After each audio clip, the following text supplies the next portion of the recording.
Rwanda est son président.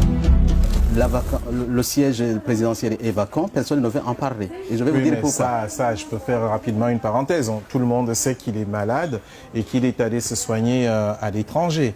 Donc ça, ce n'est un secret de polichinelle. C'est pas sûr. Je ne sais pas comment vous l'avez su, mais le gouvernement rwandais, ou ce qui reste du gouvernement rwandais, veut faire croire à tout le monde qu'il n'y a aucun problème. Moi, je vais vous raconter pourquoi je vous dis actuellement que le président Kagame n'est plus. N'est plus? N'est plus. Vous affirmez? J'affirme et je réaffirme qu'il n'est plus. Il n'a qu'à ressusciter pour venir nous contredire ici, ce qu'on avait demandé d'ailleurs. Monsieur l'abbé, avant que vous n'entrez dans les détails, vous êtes un homme de Dieu, vous le savez. Ouais. Et vous êtes l'un des principaux opposants et sans doute l'un des mieux placés pour l'avenir à occuper les fonctions suprêmes au Rwanda. Donc en avançant ces propos, vous jouez totalement votre crédibilité. Je sais, vous êtes au fait. Je suis conscient de ça. Et y compris peut-être des poursuites de la part des autorités rwandaises. Je suis tout à fait prêt. Je vous rappelle que nous avons essayé d'entrer en contact avec les autorités rwandaises, aussi bien à la présidence qu'à l'ambassade. Il nous a été tout simplement répondu que la personne que nous recevions sur le plateau avait le droit de dire ce qu'elle veut et ça n'engageait qu'elle. Donc je signale toujours que les autorités sont les bienvenues sur Vox Africa. Nous n'avons pas de parti, un camp comme dans l'autre. Nous, c'est tout simplement les faits. C'est d'ailleurs dommage, on aurait aimé avoir un contradicteur. Il n'y en a pas. Peut-être que lors d'une autre émission, on aura cette fois la version côté pouvoir. En attendant, c'est l'opposition. On avait pensé que c'était un cancer fulgurant dont il souffrait, mais en fait, c'était pas ça. C'était, ils ont dit nervous breakdown. Nervous breakdown, c'est que le cerveau était complètement, le système nerveux était complètement désintégré. Il ne pouvait que le placer en soins palliatifs. Donc il y souffrait beaucoup. Donc les autorités sanitaires ont constaté, les médecins ont constaté qu'ils ne pouvaient rien faire pour lui, pour le sauver. C'était perdu. Alors ils ont décidé de le placer en soins palliatifs là-bas. Et puis, en attendant la décision de sa famille pour le débrancher. Parce qu'ils avaient établi, et ça c'est l'information, qu'ils ne peuvent pas revenir à la vie. En fait, ils ne peuvent pas le sauver. Donc vous êtes catégorique. Le président du Rwanda, actuellement, est en état de mort cérébrale. C'est ça. Et puis, ce qui m'intéresse beaucoup, c'est pas ça, parce que je peux y arriver aussi, quelqu'un d'autre peut y arriver, c'est un accident de la vie. Mais le problème, c'est des conséquences politiques de cela. C'est un président de la République en exercice. Cela se passe, le gouvernement ne dit rien. Voilà ce qui est bizarre.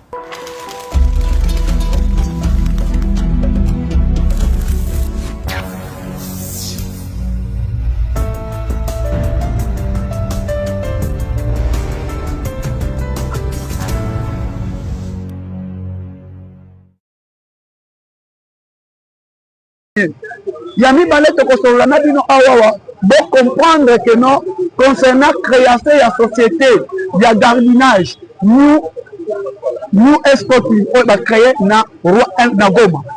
Tokobeta Masolo sur Boutari. Wapi o nini o bengami na Kongo Boutari. Masolo nini eleki na Boutari. Ba fidèle abonné à la chaîne Abisso, bo continuer ko s'abonner, bo aimer surtout bo tchaba aime. Bana mboka ba yebi singa président Moustapha, que l'inga soki ozolo ba fosi mbaka mandefu. Ozolo bele simba mandefu et ça la kabiso malamu mingi. Mes frères congolais, mamou me sont belé. Le problème change, la situation change matin, midi, soir. Vous allez comprendre ce qui se passe actuellement au niveau de la République démocratique du Congo. La politique de la République démocratique du Congo, votre homme de serviteur, le communicateur de la République.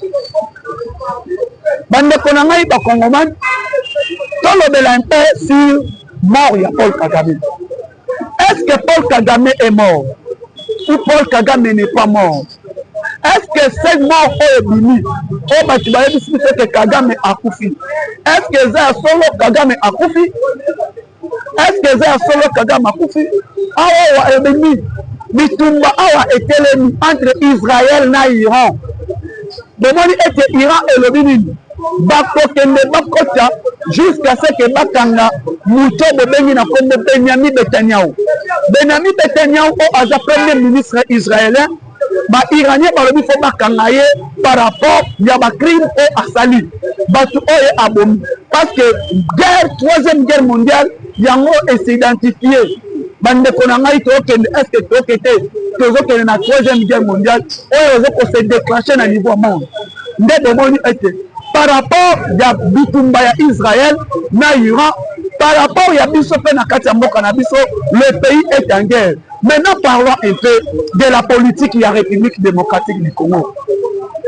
Mes frères congolais, c'est fini pour Paul Kagame. C'est fini pour Paul Kagame. Les gens prenaient ça comme si on est en train de faire des aventures. Ce n'est pas des aventures. Je vous ai dit que Kagame, les criminels doivent être arrêtés ou sa mort est déjà prête. La mort de Paul Kagame n'est pas mort physique. Paul Kagame n'est pas mort physiquement, mais Paul Kagame est mort sur le plan psychologiquement. Kagame a coupé sur le plan psychologique. Sans peut-être psychologiquement, c'est ça que Kagame a coupé sur le plan psychologique. Psychologiquement, Kagame a coupé. Tu es le débat qui a été que non. Quand Félix Tshisekedi a vu pouvoir, mais bandé. Batindela biso awa wana mbokoyo. Délégation ya Rwanda. Délégation ya Rwanda eyaka bakutana kana ancien vice-premier ministre de l'Intérieur. Bien na komba Gilbert Kankonde. Gilbert Kankonde à l'époque il était vice-premier ministre de l'Intérieur. Yende mutu ayambaka délégation ya Rwanda awa na kati ya mboka na biso. Ayambaka bango délégation vice-premier ministre de l'Intérieur.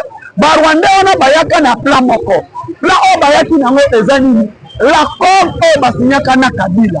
L'ancien accord au Bassignaka na ancien président Joseph Kabila. Accord wana ezalaka nini? Faut bango pas contrôler est la République démocratique du Congo. Il faut pas contrôler yango. Il faut bango pas continuer kozwa minerai au bana kozwa na kati ya République démocratique du Congo. Maintenant minerai on pas continuer kozwa. Le président Félix Tshisekedi a boyaka pour appliquer accord wana. Parce que le chef de l'État a dit Sabino était je vais déboulonner le système dictatorial. Système dictatorial a déboulonné boyeda ki yango. Et ce système dictatorial, comment on a été le président Félix Tshisekedi a télémelaka le plan du Rwanda. Plan ya Rwanda a télémelaka a monaka nini était. Accord wana eza pona intérêt ya peuple congolais. Ba accord au Joseph Kabila a signé. Les accords signés par Joseph Kabila ezala ki pona intérêt ya mboka te. Accord wana ezala ki pona intérêt ya ba Rwandais. Accord wana ezala ki pona intérêt na biso te. Biso mboka ekozonga sima mais Rwanda a continué kozwa minerai ya mboka na biso. Rwanda a avancé. Raison pour laquelle, sur le plan l'application de cet accord, l'accord vient 23 avec le pouvoir en place, le chef de l'État a dit non. Un chef de l'État a l'obaki pas question d'appliquer cet accord, ils ne veulent pas. Mais ils ont déclenché qui bitumba. Et déclenché bitumba actuellement au Bozomondo. Pourquoi le président Félix Tshisekedi n'a pas voulu appliquer cet accord? Cet accord ne donnait pas l'intérêt à notre pays. Cet accord ne donnait pas l'intérêt à nous. Mais cet accord donnait l'intérêt au Rwanda. Et malheureusement aujourd'hui, dans le Rwanda, on a bayaki, mutu atinda billet d'avion, ba wilingo, ba betan bisi, ba maken. Mutu atinda billet d'avion, ba kota na mboka c'est Joseph Kabila. Joseph Kabila mutu atiala été, après ça bango billet d'avion, baya, bakutana président Félix. Bakutana président Félix pour signer cet accord. Président Félix Tshisekedi est atali. Accord eux, ils ont pour intérêt en Mboka. Accord eux, ils ont pour intérêt na biso te. Mais accord eux, ils ont pour intérêt ya Rwanda. Et raison pour laquelle Bomonaka, le président de la République, le chef de l'État, n'a pas voulu l'application en lettre de cet accord. Et Aboyi, Bakzonji. Dans l'année 2020, vidéo est circulée dans les réseaux sociaux. C'était en 2020. Oh, bah, il y a la mort de Paul Kagame. Que Kagame est mort. C'était en 2020.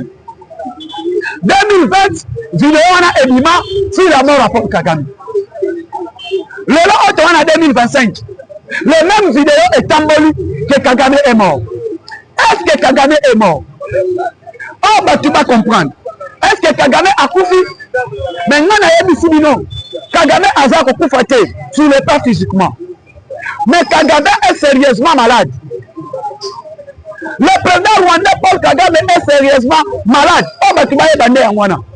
Mais s'il sa mort, je peux dire non. S'il sa mort, n'a vraie information que Kagame a kokufa, mais n'a pas sa information Paul Kagame est dans le lit de l'hôpital. Il est gravement malade. Il est touché. Crâne naïe. Mais il y a un problème. Kagame psychologiquement, il est mort. Kagame politiquement, il est mort. Kagame diplomatiquement, il est mort.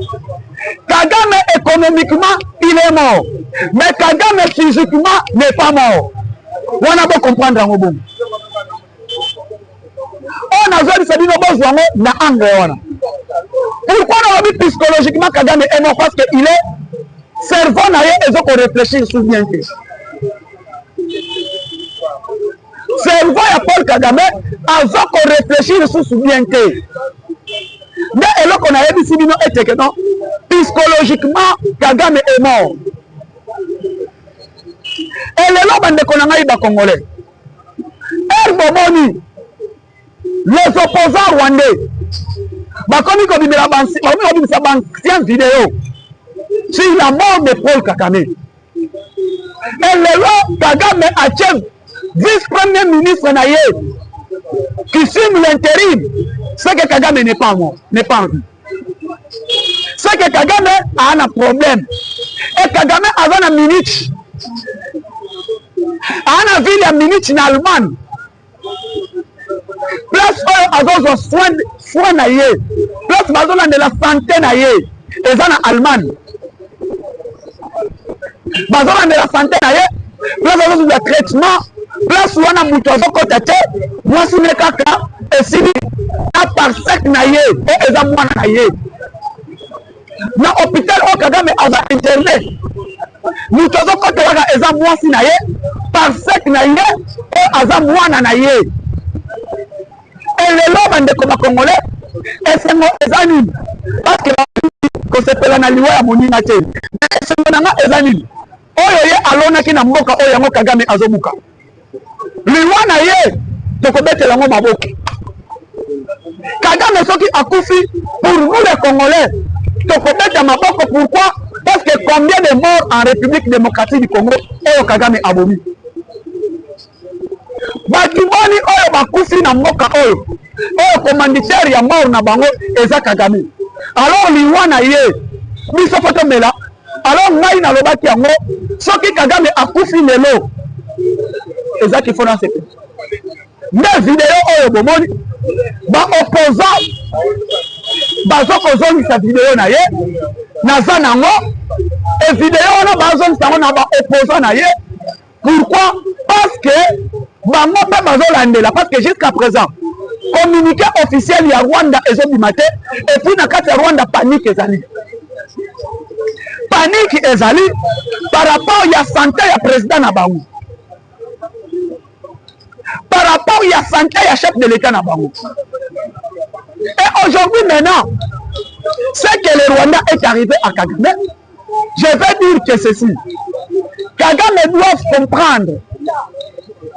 Il doit voir. Il y a la bassine du temps. Bassine du temps, pour le moment, le temps n'est pas donné au Kagame, chez Kagame. Et le temps n'est pas bon pour le Rwanda. Parce qu'aujourd'hui, le monde entier a compris. Diplomatiquement, Tshisekedi a détruit Kagame. Diplomatiquement, Tshisekedi a enterré Kagame. Politiquement, Tshisekedi a enterré Kagame. Économiquement, politique, Kagame, Tshisekedi a enterré Kagame. Oh, bah, tu faut pas aller dans Syrie, Yangwana. Je le dis franchement, sur le plan diplomatique, le président Tshisekedi a fait la nyonso pour dire à Paul Kagame. Tshisekedi a fait la nyonso pour expliquer la réalité. Akuta kina Kagame, akuta na kina ye. A ebisa kiye. le peuple rwandais, le peuple congolais, to kabola bango te. To komi kabola peuple te. Mais to solo là, et loko yo linga kozwa na RDC, yaka par la grande porte, na place au komela peuple. Kagame n'a pas voulu. Kagame n'a pas voulu. Et le là, Herbomoni influence à Joseph Kabila à venir na Goma. Koya ya Kabila na Goma, c'était sous l'appel ya Kagame. Oh, batimingi ba yedi angote. Koya ya Kabila Joseph na Goma. L'appel ya présence ya Kabila na Goma, mutu asalaki yango eza Kagame. Pourquoi? Balingi balakisaka mokili mobimba. Va expliquer comme si Kagame aza innocent. Comme si guerre ya Est eza ya ba Congolais. Et annonce ya retour ya Joseph Kabila. Moutazala qui annonce que Kabila azoya na Goma. C'est Katumbi. À travers Olivier Kamitati, qui est le porte-parole et directeur à cabinet ya ensemble. Oh, non, on a regretté. Quand je vois Olivier Kamitati, par rapport sur les propres politiques, Kamitati, ancien président de l'Assemblée nationale, ancien secrétaire général à MLC, président d'un parti politique ARC. Et le long, il est devenu porte-mallette. Kabila, je regrette. Je fais que regretter. Et malheureusement aujourd'hui, les Congolais doivent comprendre qu'Amintatou, Olivier, Oyo et comme Libango Lelo, Oyo Rwanda Lelo Azomona, Ezakeno Herbaye. Comment est-ce que Kabila retourne à cause du mouvement M23? Pourquoi? Parce que Kagame était déjà affaibli, Kagame abattu, Kagame détruit par rapport à la diplomatie chef de l'État. Même au moment de présence, il y a Olivier Kamitatu. Présence, il y a à communiquer au Bolandaki qu'à retour à Kabila. Kabila a dit pour Aya confirmer, Aya confirmer participation à Bango, Kozala na Bango na quatre ensemble. Aya Akota Azwa monopole, Azwa le devant, il y a M23. Mais le lot, bande de Kongomani, vous allez comprendre, le président Félix Tshisekedi a détruit Bango. Réunion à Boutari. Réunion à Salami na Boutari. Boutari est dans la carte Kigali, na Rwanda. Na réunion on a avant retour à Joseph Kabila. Moutou a communiqué, Moutou a convoqué réunion on a. L'un des membres ya Kagame. Réunion on a participé. Mais Kabila a participé. Makena a participé. Les officiers rwandais, ils étaient participés à la réunion on a. Sous la coordination, il y a James Kabarebe. Et James Kabarebe qui est le proche de Kagame. Ayebisi Bango. Moment Tozali, c'est difficile, mais tu vas continuer. Mais c'est aussi pression de gauche à droite. Et pression Tozali. Tozan a tenté de mener guerre dans la communauté internationale. Tozan a tenté de s'imposer dans la communauté internationale à Tchélis. Alors, il faut se retirer. Il faut que le mois pour se retirer dans Nord Kivu. Bozonga, Misika Boutaki. Na réunion, on est à Boutari. James Kabarebe à lobby, il faut se retirer. Il faut retirer à M23 na Goma. Nanga s'est opposé. Nanga s'est opposé. Alors, il faut se retirer. Ceux qui doivent se retirer, n'a se retirer. N'a pas de kalawana, n'a pas militaire. Kagame à lobby. Nous faut s'imposer à Zate. Retrait pour Salema. Pourquoi? Parce que ceux qui doivent se retirer, nous devons se retirer et le Salemi est Zate. Makolobanini, te s'imposer dans la communauté internationale à lobby. Réunion wana Kagame a dit James Kabarebe. Voyez bisa bango clair. Armée rwandais ezozongwa. Donc on se retirer dans la position surtout. Il faut se retirer dans Nord Kivu. Il faut se retirer dans Sud Kivu. Se retirer dans Rwandais bazonga. Dans M23 nyonso bazonga. Nanga le bibino se retirer biso tokotika. Et pourquoi Nanga s'impose à s'opposer, na décision oyo Kabarebe alobi nini biso tokotikala parce que tozo ko recruter déjà tokolongwa te un peu soki tokolongwa bolongwe mais AFC tokotika mais au moins nalobi nanga s'oppose à Kabarebe nanga s'oppose à Kagame nanga kobana retour ya Kabila a annoncé retour na ye annonce à côté là qui par Kigali mais bisa bino Kabila soki alingi à se sauver il n'a que soit de retirer c'est tout soit Kabila va mourir ndenge Savimbi akufela akoriske akufa ndenge Savimbi akufela parce que message au bapesi ye message au bapesi nanga message bapesi M23 et pas Bintou Keïta. Bintou Keïta n'est que simple porteur ya message batindi apporter message akepesa sa message et pas ya M23 et mutu atindi ce conseil de sécurité des Nations Unies y compris les Américains bayebisi parce que avant Bintou Keïta bolanda ye mutu liboso alobaki Madame Nissi Tamley qui est l'ambassadrice américaine dans la République démocratique du Congo, qui représente le gouvernement américain. Madame Nissi Tamley qui représente le gouvernement américain, on peut représenter Donald Trump à lobby, parce qu'il est mandaté par les États-Unis. Madame Nissi Tamley, à lobby qui clair, il faut Kagame na M23 babima. Alors qui babima na sol congolaise. Même message à Madame Nissi Tamley. Et alors qui babima. Mais malheureusement, les M23 n'ont pas voulu quitter Nord Kivu. Balingi kobima na Nord Kivu te. Baza ko s'imposer. Et elle batine Madame Nissi Tamley à lobby. Alors, clair, l'accord que vous avez signé est accord de paix entre le Rwanda et le RDC. Na lobaka yango na ebandeli. Kagame akoki ma signature ya accord. Kagame akoki ma signature ya accord. Akolinga ko signer accord te. Il y a des bateaux qui sont en il y a des bateaux qui sont n'importe quoi. Na yebisa batu. Cet accord, faut comme à la veille ya signature, il y a accord, sache-le bien, Kagame va fuir. Erna na lobaka yango, eza bateau bateleme la ngai. Baloba et aussi bate, accord et cause la signer, Kagame a koki mate. Mais je l'ai dit, que Kagame va fuir, signature ya accord. Et maladi o boyoki ebimi lelo. Que Kagame est mort, eza que Kagame azokoki ma signature ya accord. Bon, on a volé wana. Akokima.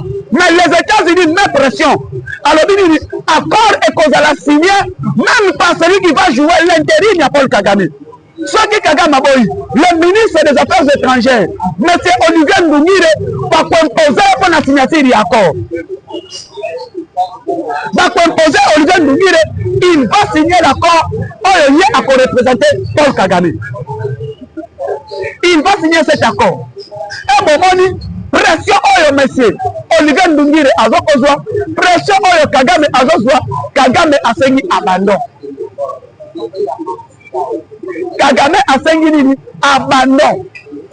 Et abandon oyo, ne pression oyo communauté internationale. Ache pa ya Kagame, et Kagame maintenant azo soit akufi, soit aza vivant. Tokondi mani, akufi, to aza vivant.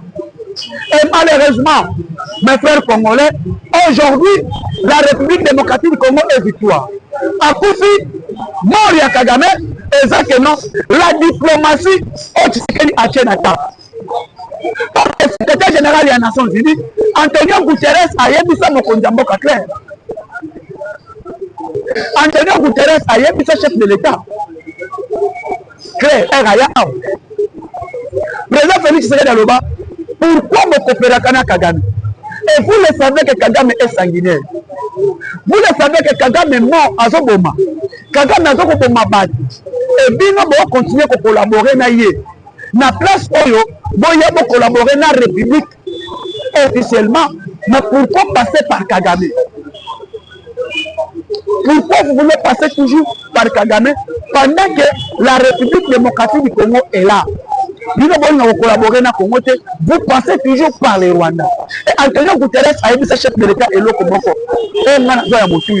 Alors, la République démocratique du Congo, botika qui couloir, botika qui nyonso. Malheureusement, binomoko, botika ka.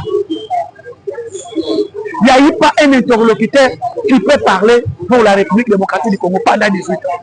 Pendant 18 ans, sur le plan diplomatique, la République démocratique du Congo a Sikaki vite. Et